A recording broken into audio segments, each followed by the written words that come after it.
नमस्कार. डब्यासाठी लहानांपासून मोठ्यांपर्यंत सगळ्यांना आवडेल इतकी सोपी चिकट न होणारी भेंडीची भाजी आज आपण बघणार आहोत कशी करायची.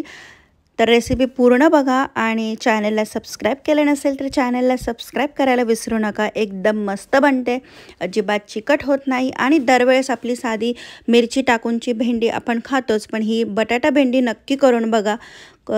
खायला खूप छान लागते. त्यासाठी मी इथे पाव किलोच्या आसपास भेंडी घेतलेली आहे, स्वच्छ धुवून घेतलेली आहे आणि त्यानंतर स्वच्छ नॅपकिनला आपल्याला पुसून घ्यायची आहे, जेणेकरून ती ओली राहणार नाही. कारण भेंडी जर ओली राहिली तर मग ती चिकटच होते.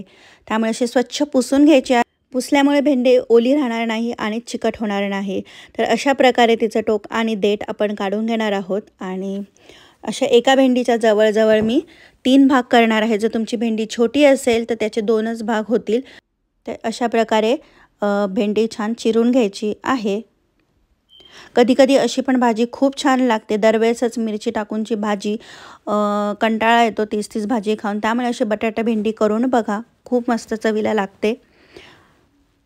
आणि वरण भात असेल, गरमागरम तूप लावलेली पोळी असेल तर ही भाजी अगदी छान लागते खायला.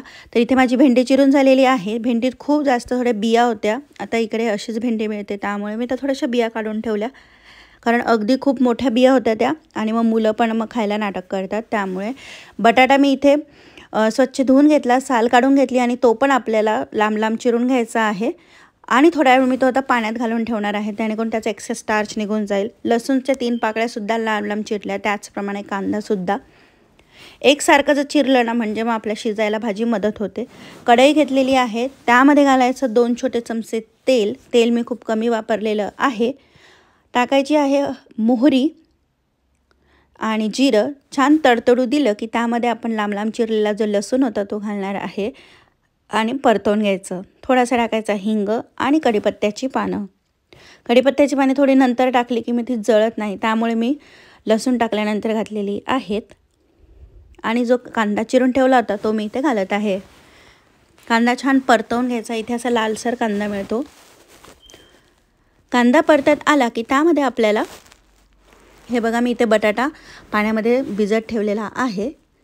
आता आपल्याला बेसिक मसाले घालायचे. अगदी अर्धा चमचा टाकलेली आहे हळद, 1 चमचा टाकलेली आहे धने पावडर आणि चवीनुसार लाल तिखट. मी ते 2 चमचे लाल तिखट टाकलेलं आहे. आणि हलकंसं परतवून घ्यायचं. गॅस एकदम कमीच ठेवायचा, कारण एकतर तेल पण कमी आहे आणि भाजी कोरडी आहे आणि ती वाफेवर शिजणार आहे. त्यामुळे बटाटा सर्वात पहिले घालायचा, कारण भेंडी शिजायला इतका वेळ लागत नाही. बटाटा शिजायला थोडासा वेळ लागतो. व्यवस्थित तो मसाल्यांमध्ये परतवून घ्यायचा. त्यामध्ये घालायचं आहे थोडंसं चवीनुसार मीठ, म्हणजे बटाटा शिजायला सुद्धा मदत होईल आणि कांदा आणि बटाट्यामध्ये मीठ हे व्यवस्थित लागेल.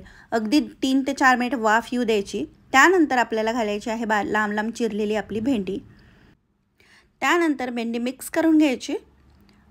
आपल्याला जे मसाले आहेत, बटाटा, हे सगळं एकजीव व्हायला पाहिजे भेंडी टाकल्यानंतर. त्यासाठी भेंडीवर शक्यतो जर आपण साधी भेंडी करत असू, नुसती भेंडी, तर त्यावर झाकण न ठेवता शिजवायची. आणि जर बटाटा घातला असेल तर थोडंसं झाकण ठेवून शिजवावी लागते. वाफेवर हलकी हलकी शिजवून घ्यायची. हे बघा, इकडे बऱ्यापैकी छान मस्त शिजत आलेली आहे. चवीनुसार घालायचं आहे मीठ.